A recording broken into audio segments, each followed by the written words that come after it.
नागराज।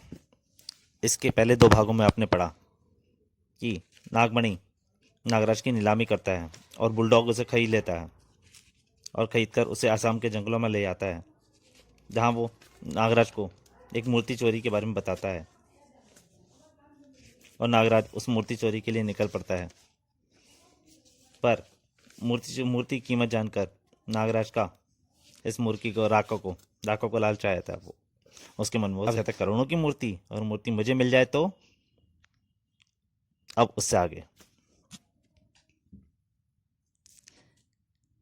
तो दोस्तों ये कहानी शुरू कर रहा हूँ, लेकिन आपसे कहना चाहता हूँ अगर आपको इस कहानी का पूरा आनंद लेना है तो कृपा करके इसके पिछले दो भाग जरूर पढ़िएगा, तभी इस कहानी का आप पूरा आनंद ले पाएंगे। तो दोस्तों अब कहानी शुरू करता हूँ। ऐश की जिंदगी जीने का यह सुनहरा मौका होगा। जब नागराज मूर्ति लेकर लौटेगा तब नागराज को भी खेल खत्म कर दूंगा। बस राका, मुझे यहीं उतार दो। इस पुल पर हम लोग तुम्हारा इंतजार करते रहेंगे नागराज। अवश्य ही, मैं शीघ्र लौटाऊंगा। राका सोच रहा था इसी पुल पर तुम्हारी कब्र भी बनेगी। नागराज जंगल के रास्ते आगे बढ़ गया। दहाड़, तभी उसे शेर की दहाड़ सुनाई दी। ओह, शेर की दहाड़। उसने झाड़ी हटाकर झांका। वाह, क्या युद्ध है! एक शेर एक जंगली भैंसे से लड़ रहा है। तभी उसने देखा शेर के पीछे दूसरा जंगली भैंसा आ रहा है। अरे ये क्या! एक की बजाय दो दो जंगली भैंसे! यह तो जंगल के राजा के साथ नाइंसाफी है। नागराज दौड़ पड़ा। मल्ल युद्ध में एक का मुकाबला दो से नहीं होता, तुम में से एक को मेरे साथ लड़ना होगा। और फिर नागराज उससे भैंसे से लड़ने लगा और जल्दी ही नागराज ने उसे परास्त कर दिया। अब बोल, तेरे साथ क्या सलूक किया जाए? बस मैं तेरी गर्दन की एक हड्डी तोड़ देता हूँ और फिर तेरा खेल खत्म। उधर शेर भी अपने दुश्मन को मार चुका था। हम दोनों अलग अलग क्षेत्र के राजा हैं। शेर नागराज के पास आ गया। दोस्त, अभी मैं जल्दी में हूँ, वरना तुम्हारे साथ जरूर बातें करता। मैं जानता हूँ तुम शुक्रिया अदा करना चाहते हो। नागराज उस बस्ती के पास पहुंच गया। बस इस नदी को पार करना है, उसके बाद मैं उसमें बस्ती में पहुंच जाऊंगा। नागराज ने नदी में उतर गया तैरने के लिए। बड़ा ठंडा पानी है।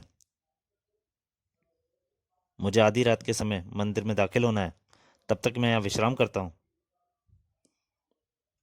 आधी रात के समय हर कोई गहरी निद्रा में विचरण कर रहा है। नारद को देखते ही कुत्ते दुम दबाकर भाग जाते थे। भाग जाओ, मैं नागों का राजा हूँ। वहां पे सैनिक पहरा दे रहे होते हैं बस्ती में। पहरेदार। बस्ती में इंसानों का पहरा भी है, इन्हें गुजर जाने दो। जागते रहो। मंदिर के पार्श्व मीन्स पिछला भाग। बड़ी बड़ी खतरनाक पहाड़ी पर खड़ी है इसकी पिछली दीवार। नागराज खुद ही दीवार पर आसानी से चढ़ गया और फिर शीघ्र ही नागराज दासनसी का प्रयोग करता हुआ अब चलूं नीचे मंदिर के अंदरूनी प्रांगण में मंदिर के अंदर उतर गया। और नीचे पहुंचने पर बाहर के कपाट बंद हैं और मैं अंदर आ गया हूँ। आगे पहुंचकर नागराज को एक दरवाजा मिला। अब यह दरवाजा! नागराज ने नागरान नागराज का दायां हाथ। नागरान, तुम जाकर पता लगाओ इसे अंदर से कैसे खोला जाता है। और नागरान ने अंदर जाकर दरवाजा खोल दिया। ओह, दरवाजा खुल रहा है! मेरे शागिर्द ने अपना कमाल दिखा दिया। बड़ा अलौकिक प्रकाश है यहाँ। तभी फस फस फस बहुत सारे नागों ने नागराज पे एक साथ हमला कर दिया। अरे नादानो, मुझ पर जहर उगल रहे हो? ठहरो, अभी मैं चखाता हूँ तुम्हें मजा। नागराज के शरीर पर डसने वाला सांप पानी बनकर पिघल जाता था।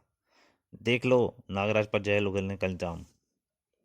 बचे हुए नागराज की जहरीली फुंकार से धाराशायी हो लिए। और फिर नागराज मूर्ति की तरफ लपका। लेकिन तभी मूर्ति के ऊपर भी दो नाग पहरा दे रहे थे। उन नागराज के ऊपर जहर से फुंकार छोड़ी। फुस फुस। नागराज ने उन पर अपनी फुंकार छोड़ी, परंतु उन नागों पर कुछ भी नहीं हुआ। यह मुकाबला जोरदार रहेगा। मेरी जली फुंकारों का इस पर प्रभाव नहीं हुआ। इसका मतलब यह किसी विशेष दर्जे के नाग हैं। साए वो नाग नागराज पर हमला कर रहे थे। फस फस फस। नागराज की उनसे लड़ाई हुई थी। नागराज ने एक एक करके दोनों नागों को मार दिया। उफ, काफी खतरनाक बला थी। सचमुच इस मूर्ति को चलाना आसान काम नहीं। लेकिन अब यह मूर्ति मेरे हाथों में है। अब यहाँ से चलना चाहिए। और फिर नागराज ने नागरस्सी छोड़ी और वापस चोटी पर पहुंच गया। गश्त करते चौकीदार ने मंदिर की गुंबद पर प्रकाश देखा तो वह कौन है मंदिर के गुंबद पर? बस्ती में शंख और तुरी बज उठी, जो खतरे का संकेत थे। टूहू टूहू। ओहो, खतरा! मुझे इस बस्ती से तुरंत निकल जाना चाहिए। मैं भाग रहा है, पकड़ो, घेर लो, जाने न पाए। नागराज के पीछे सब तरह से पहरेदार लग गए थे। कबीलों को खबर कर दो, चारों तरफ से घेर डालो। नागराजों पर भालों की बौछार हो रही थी। तीर भालों से मेरा क्या बिगड़ेगा, ये तो बौछार चल पड़ी है पूरी। शू शू नागराज ने सांप छोड़े। उनके सांप उन सैनिकों भाली छीन वो सांप देख के डर गए, परंतु उन्होंने नागराज को चारों तरफ से घेर लिया। ये तो चारों तरफ से घेर डाला जा रहा है, मसाले मसाले। नागराज की उनसे लड़ाई चल रही था था मुझे इन ऊंचे वृक्षों पर सहारा लेकर इनके सिरों से ऊपर से गुजर जाना चाहिए। तो दोस्तों, ये कहानी यहीं तक।